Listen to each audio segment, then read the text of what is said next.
If you're a student that keeps on getting distracted when you are studying, doing your homework, or even when you are wanting to get a productive task done but you're not able to do it because of distraction, then this mini lesson is for you.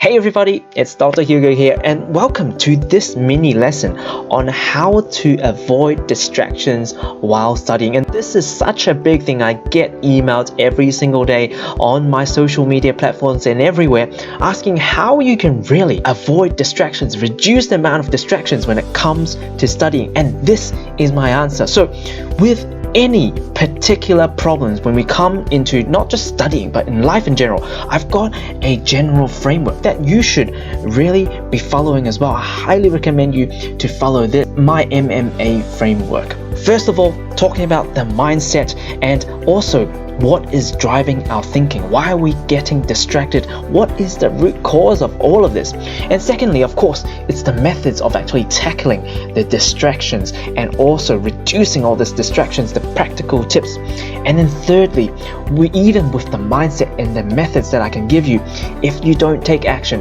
nothing is going to happen. So the third part, action, is so important. So let's talk about part one, which is our mindset. And this really links about this underlying problem of really human behavior, like our motivation, like what is really driving this distraction. Like I just pick up my phone and I just can't put it down. Like that's the distraction. Sometimes people really put this as if this phone is controlling them. You really need to understand behind everything that we do, we have a certain motivation. Otherwise, we will not move a single muscle. Let's take this as an example. If you were never to feel hungry at all, we as humans, we might not even think about eating at all. If it wasn't enjoyable at all, we would not think about it because it doesn't give us satisfaction. It doesn't help us survive. If that was the case, we were never hungry and it never yielded us any positive reinforcement in terms of making a feel-good hormone go in our brains, to our brains in our body, we would not go and eat. We would not go to prepare food in our kitchen. We would not go to that restaurant to eat because we have no motivation to do this at all. That's why the first step I talk about is your why. And then this really leads on to a subsequent choice. It's something that we actively take. This phone thing right here is not something that just controls us like a marionette on top. We are actively choosing. When we are actually getting distracted, our brain right here is actually choosing to be distracted. You are procrastinating, you are getting distracted for a reason. Maybe that particular thing in front of you isn't inspiring at all. Maybe it's not, that assignment isn't due until 2 months later, so you have motivation, no urgency, no importance to do it at all. That is why you actively choose distraction over doing productive work. And so this is really one of two things. You either choose distraction or you choose to have productive action. Like we talked about with food, if your why is big enough, the how will take care of itself. If our why is big enough, we will find the methods to actually go and complete that task. If we are hungry enough, if you have been starved for 7 days, you would figure out what to do to actually crawl to the nearest food source, like even 5 kilometers away, because now if you don't eat for another day, you might die. Your why is now big enough. And so as your why is bigger and bigger, the choice that you're going to make towards productive action is much greater.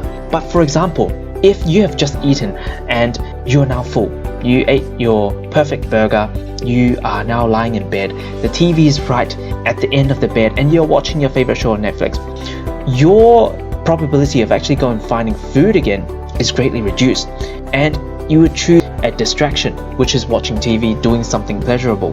This is the same thing when it comes to your studying as well. When it comes to your assignments, your why is so important.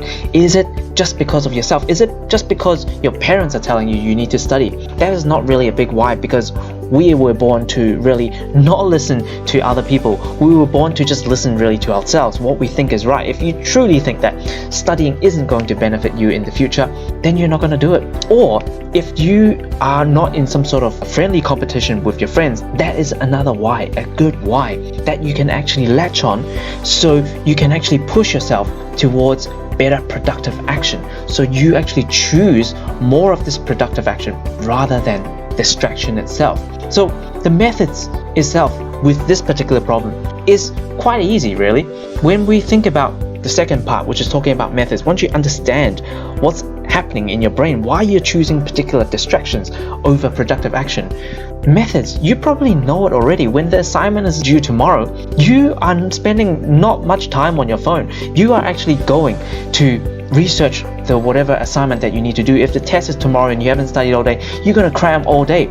Your methods is really simple, is to just remove the distraction. It's not genius. Like, if you just leave your phone in your room, it reduces the chances of you to actually go pick up your phone, actually increasing the friction, because now you want all these distractions away. It's just your iPad, your phone, your laptop, all of these things that you can increase friction. You can install all of these apps, Forest, all of these things that can block off your social media so you don't access it. These are methods, and it doesn't really work alongside if you don't really have that mindset in the first place, because you would always choose that instant gratification over delayed gratification. We as humans really live in the moment, take what we can have now, and let that instant gratification monkey run our brain. So the methods wise, it's quite simple. Remove the distractions, increase the friction, and take massive action. So now you understand this, what's driving our mindset, what kind of methods you can use.